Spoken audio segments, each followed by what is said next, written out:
बतक्कड़ समझ का फेर होता है, बात सुन के गूने तब धूने जुबनिया से। बात से सुबात बात गर समझे ना कोई, गर होई विनाश बात बात के बजनिया से। बात से विनाश हुआ लंका दस्कंदर का, बात सुपनुखिया जब समझ नहीं पाई है। बात की जनून खून कर दी महाभारत में, बात की नजीर तीर द्रौपदी चल रही है।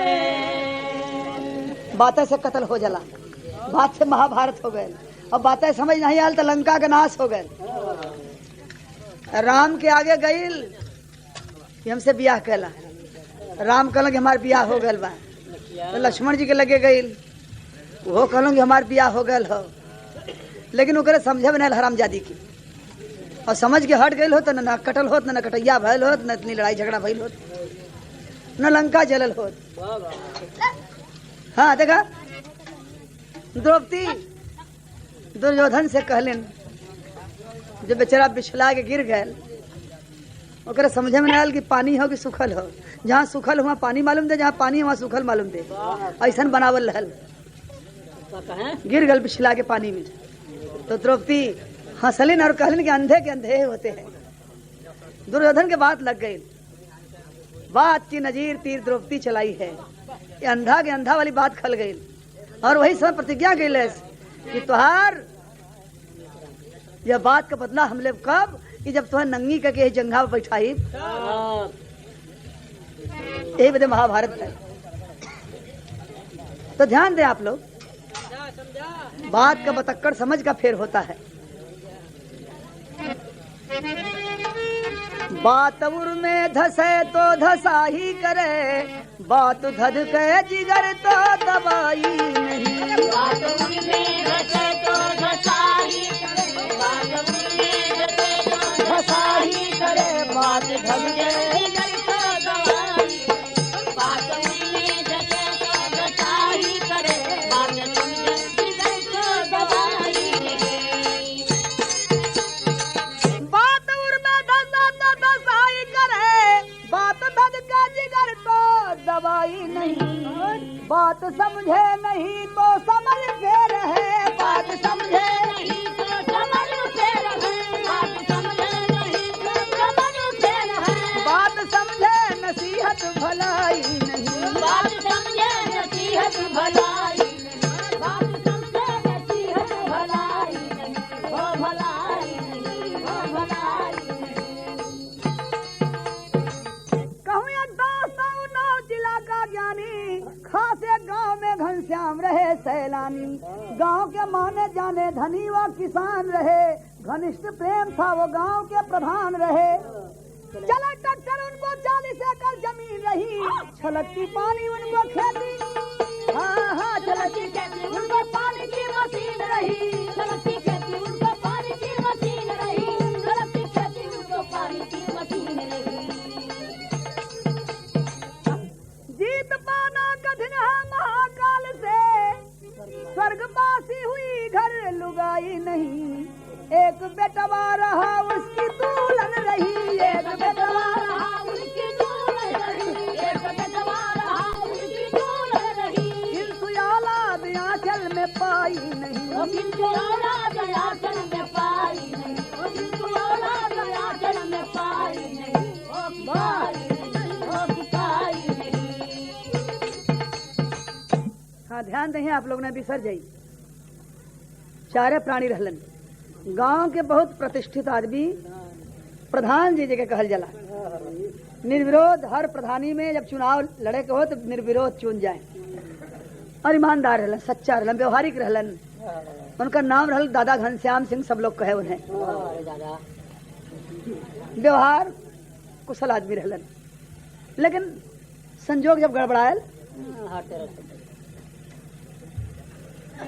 उनकर दुल्हन स्वर्गवास हो गए, बूढ़ा मर गए।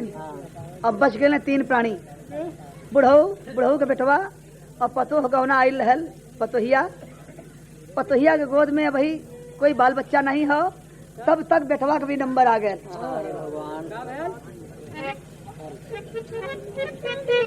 चढ़ता जवानिया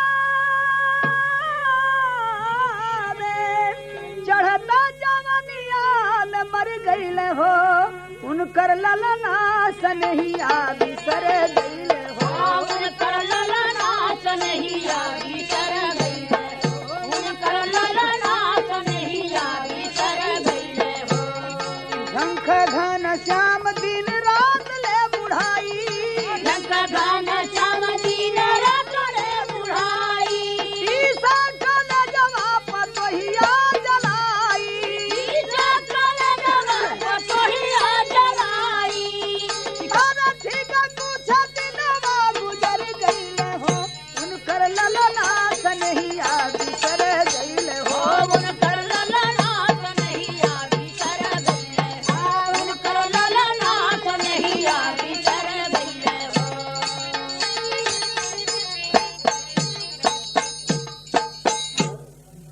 भैया देखें ध्यान दें बुढ़ऊ का बूढ़ा मर गईलिन और दुल्हन का जवान पति मर गए चार प्राणी में से घर में दू ठे निकस गईलन बच गईलन बुढ़ऊ घनश्याम दादा और नौजवान पतो एकरे की आंचल में कोई औलादे नहीं ये बड़ी कष्ट का बात है दोनों का जोड़ा फूट गए एक दिन कुछ दिन के बाद घनश्याम दादा जाड़ा का टाइम रहल थोड़ी सी आगे सुर गौलन और दुल्हन के बोलन के बचवा हाथों से बैठ जते दुल्हन बेचारी आयल कौड़ा के लगे बैठल उनके हाथ दुरही से सेकत बात तो घनश्याम दादा कहत कहन एक तर्ज हो फैजाबादी कहरवा हो हाँ भैया कौन हो अरे गिला पहला पिसना बनत नहीं लोई अनहिया रे घरवा अरे अनहिया रे घरवा मुश्किल गईल बेलनवा अनहिया रे घरवा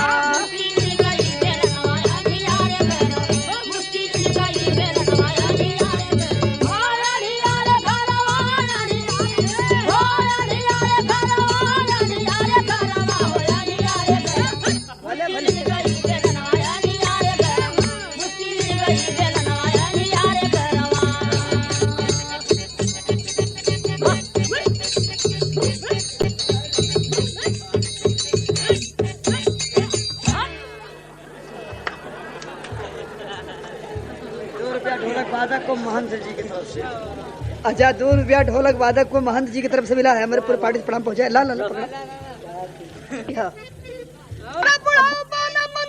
हमारी छतिया तई बतावा बहुअर कैसे करलू सबुरवा तई बतावा बहुअर कैसे करलू सबुरवा तनी बतावा कैसे करलू सबुरवा तनी बतावा डाका डाल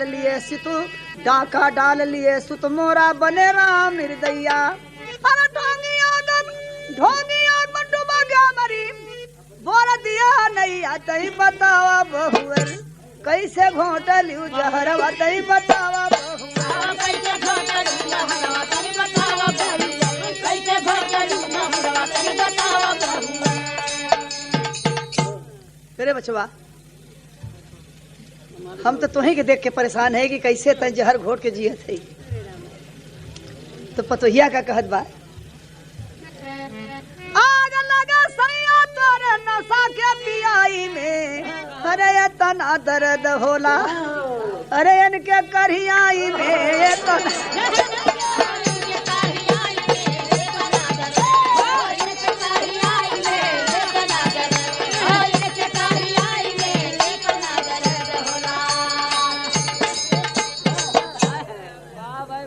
देखा कितना बढ़िया बात भइल है हमारे बड़ी बड़ा हाथ है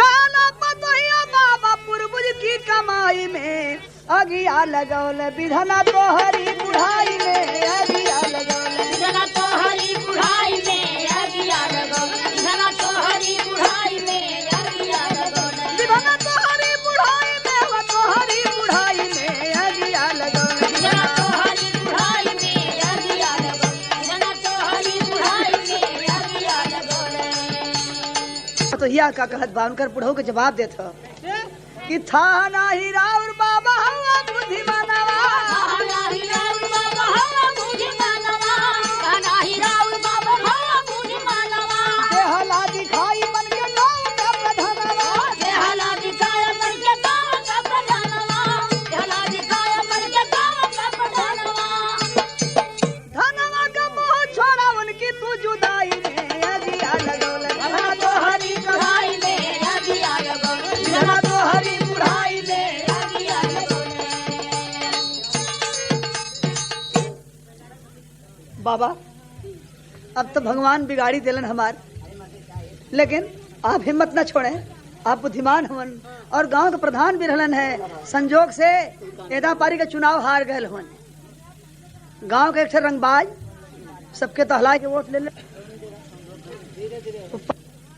कहत बा कि बाबा अब आपके का हम समझाई।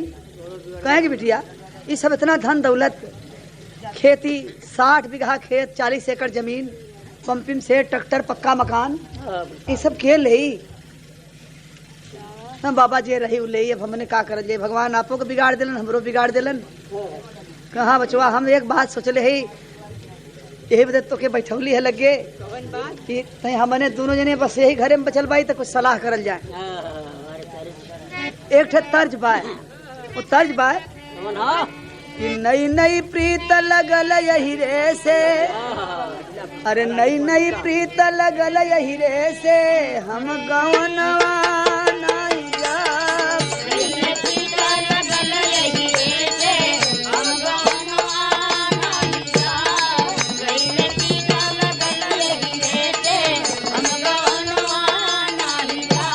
हम गवनवा नहीं जाब, हम गवनवा नहीं जाब।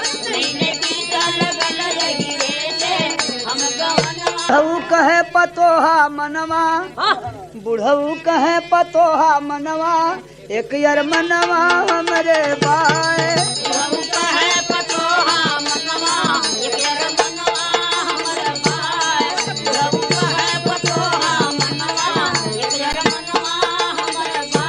एक यार मनवा हमरे बाए हो, एक यार मनवा हमरे बाए।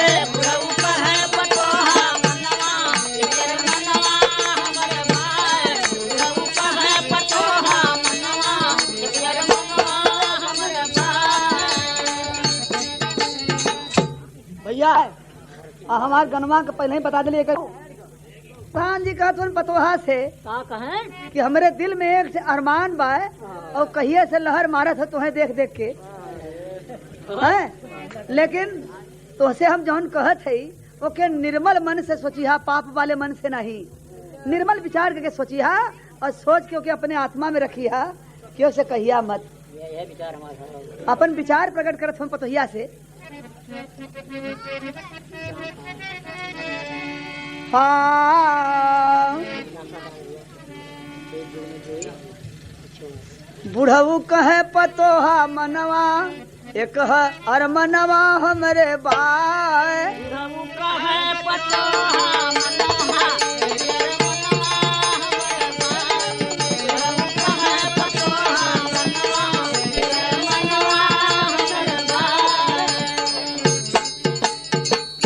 निर्मल मन कर सोचा बहुअर तुहरे जाना जोई, आना करो पुत्र हम दोनों नाम जगत में होई। एक यार मनवा हमरे बाए, अरे फूली है फूल सदा गुलशनवा, एक यार मनवा हमरे बाए।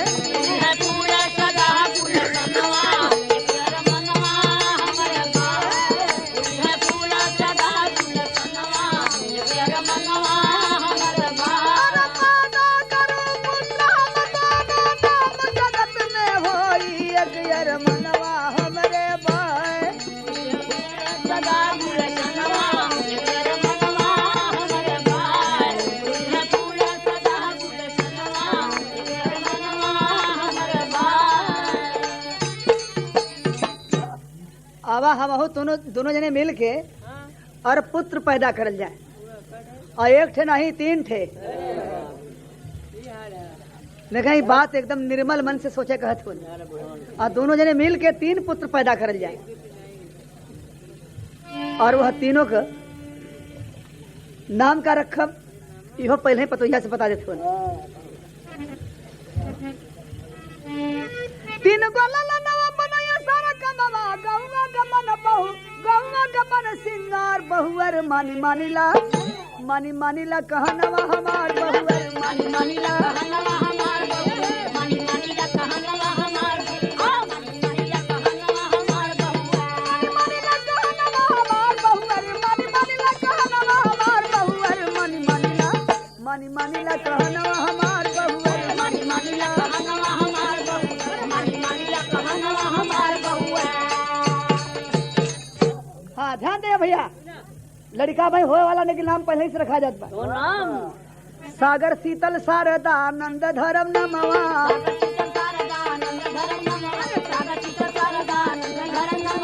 मुअले प हमरे बनई है सारा कमवा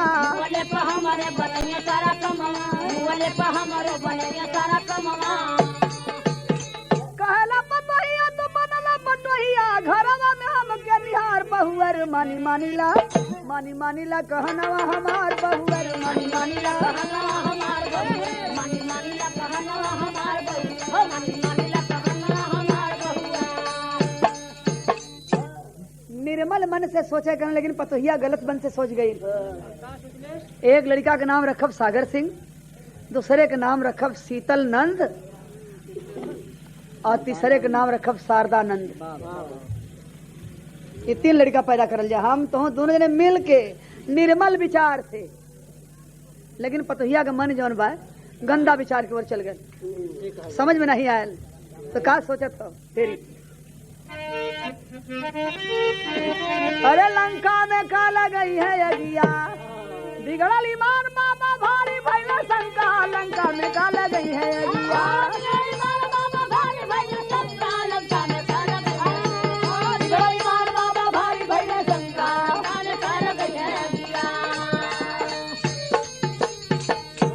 समझ गए कि हमरे बुढ़ऊ का ईमान जौन हो डगमगाए गल बा। यह घरे में कई दिन हमार गुजारा हुई। संध्या के जब निकलल बहरे डोल डाल बदे तो बहरे औरत निकल तक 4 छठे पर मेट जौन बाइन जुड़ जाली कुल गाँव पुर के। अब वही में कुशल मंगल होत हो पेश कर दिले सापन कि अरे बहनी हमार बब्बा ऐसे कहलन आज भी सहरे हाँ कहलन तो बतावत बा कहाँ घूम के टोलबा मोहलबा और रतिया हो बतिया बिगड़ के रही। अरे हमारे बुढ़ऊ का बिगड़ल बाई मनवा हो बतिया बिगड़ के रही। बुढ़वा का बिगड़ल बाई मनवा हो बतिया बिगड़ के रही। बुढ़वा का बिगड़ल बाई मनवा हो बतिया बिगड़ के रही। रामचंद्र मौर्य लाडिलापुर 2 रुपया पुरस्कार। नमस्कार भैया के घरे ना सजनवा बुढ़वा बनल बेई मनवा हो बतिया बिगड़ के रही। अरे लूट जा पापी मोर धर्म हो बतिया बिगड़ के रही।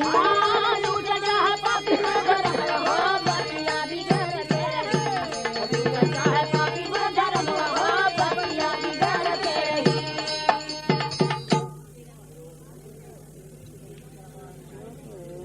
देखा जरा बातचीत न भैया सुना समझा लोग समझ ले के फेर बाय पतो के समझ में नहीं आयल बुढ़ऊ के बात। और बुढ़ऊ दूसर विचार से कहत होने एकदम निर्मल मन से कि 3 पुत्र पैदा करब और तीनों से तोहरो नाम होई हमरो नाम होई और न रहल जाई हमने मर जाल जाए ओकरे बादो नाम रही। और तीनों लड़का हमने के गांव का श्रृंगार बन के रही हैं, सागर सिंह शारदानंद और शीतल नंद। औरतियन में जाके दरखास्त दे दिले। औरतन में जौन मेट रहल औरतन का सरदार वो कहले के चाहिए एक बात बताओ कि भाई दूरे दूरे बत कही भइल बा कि हाथ उत लगा दे बा बुढ़वा कहे कि नहीं बड़की बही ना भाई तो दूर ही से पूछत रहलन है। ठौरी कहे कि जब भाई दूरे दूरे पूछत हो ना ओकर कौन चलाओ कि बहनी ईमान तो बिगाड़ गए बा बुढ़वा के संभर जो कहे का संभरी बहनी घर में अकेलमत रहे के बाय। एक ठौरी कहे कि अप्पा से उपाय के ना बतेबू तो बेचारी के इज्जत लुटा जाई। अरे कहत तो बात ओके करे में कौन तेरी बात, तब कैसे मानी बुढ़वा, कैसे मानी। एक ठौरी कहे कि नौका प्रधान जन जितले हो नहीं करने के लिए आ चल जाए, मामला पेश हो जाए। एक दरखास्त दिया देवल जा बेचारी का। अरे ठहरी ना तुरते भागल जाले रे गुजरिया, ठहरी ना तुरते भागल जाले रे गुजरिया, ठहरी ना तुरते भागल जाले रे गुजरिया। गई जहाँ प्रधान करे सच्चा बयान जाता पानी है, पानी है। ठहरी ना तुरते भागल जाले रे गुजरिया हो।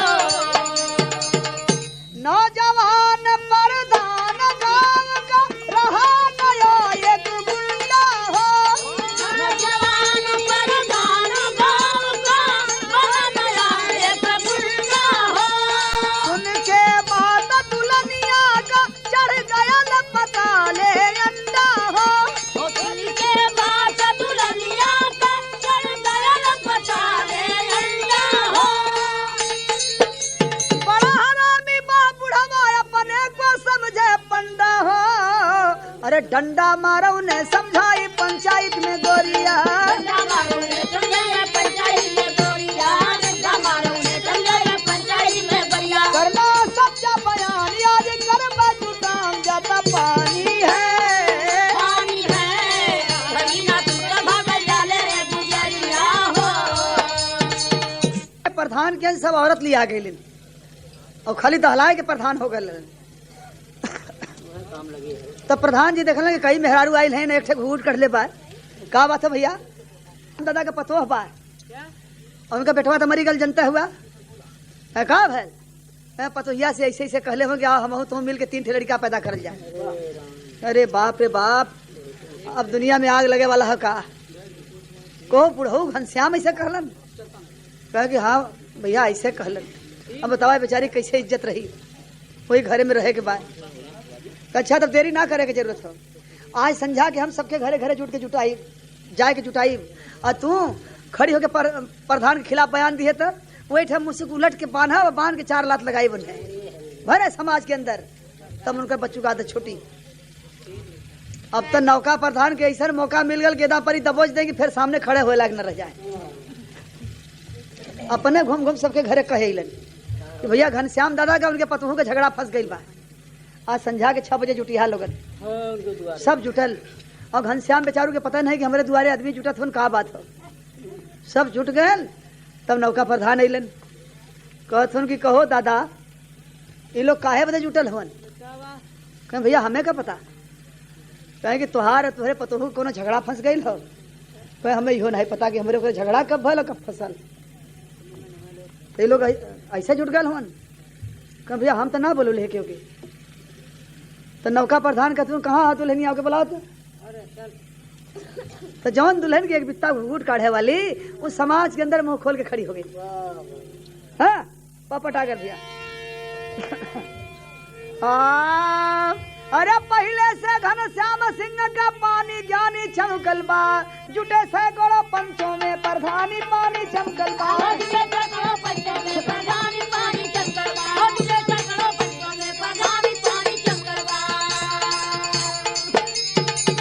कहे प्रधान घनश्याम अब तू बोला, अपने पतोहिया के दिल का राज खोला।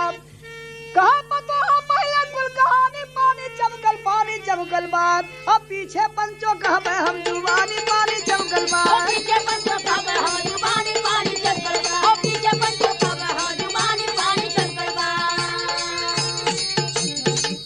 घनश्याम दादा कहे भैया हमें तो नहीं मालूम बा, ओके जौन कष्ट हो बतावे आप लोग के जुटौले बात। अगर मैं तनको कसर रही तो पीछे हम बता दे। तो खड़ी होके पंचो सारी करेला बयनवा, बुढ़ऊ पैदा करिए पंचो हमसे 3 ललनवा। सागर शीतल शारदा नंद निशानी पानी चमकल बा, और धर्म बजैबे कैसे ही है गलानी पानी चमकल बा।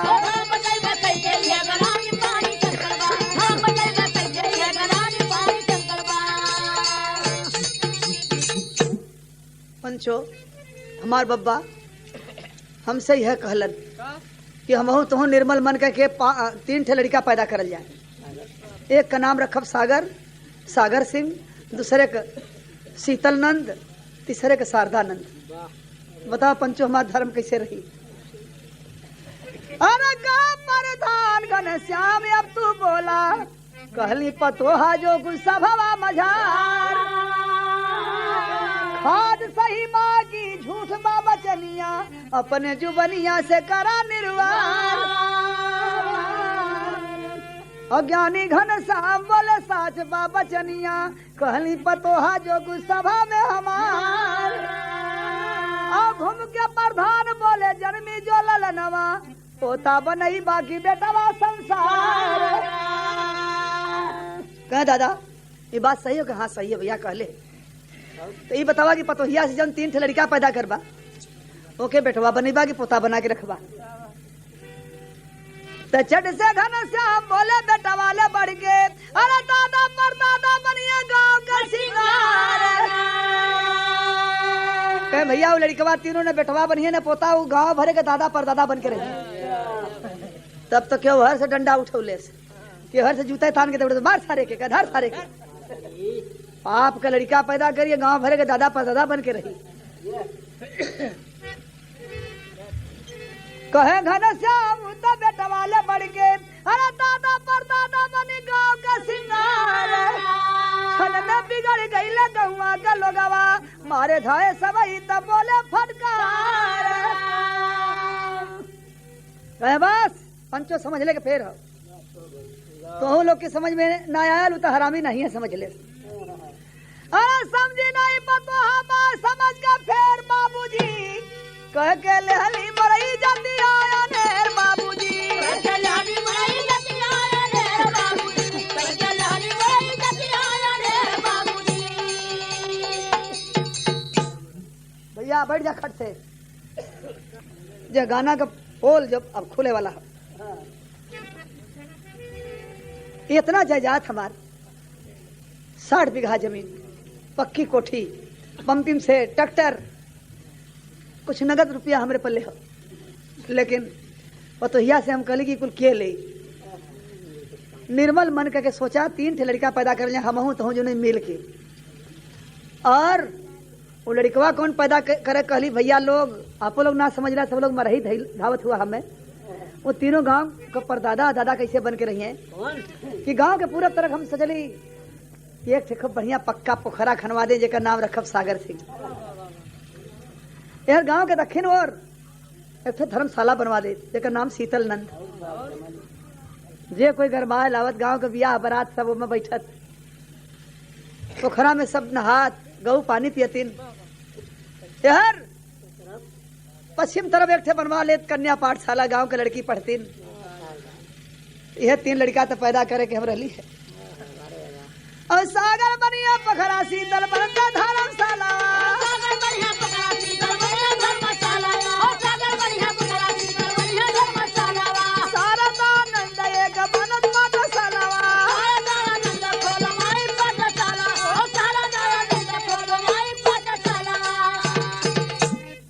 धन का वारिस बनता मर्दिलेर बाबूजी, का गले बड़ी जतिया है बाबूजी, का गले बड़ी जतिया है बाबूजी।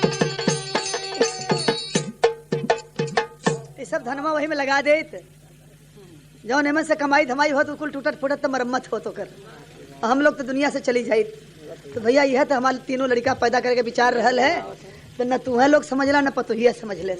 अब एक काम करा, सब लोग जुट गए हुआ, बड़ा अच्छा मौका बा। आज से लेवा एक कागज लिखा लोगन, ऊपर हम दस्तखत कह दे। और धनवा धर्मवा जो गवाए सारी जा जतिया, ले के पतोहा अपन जो गवाई जतिया।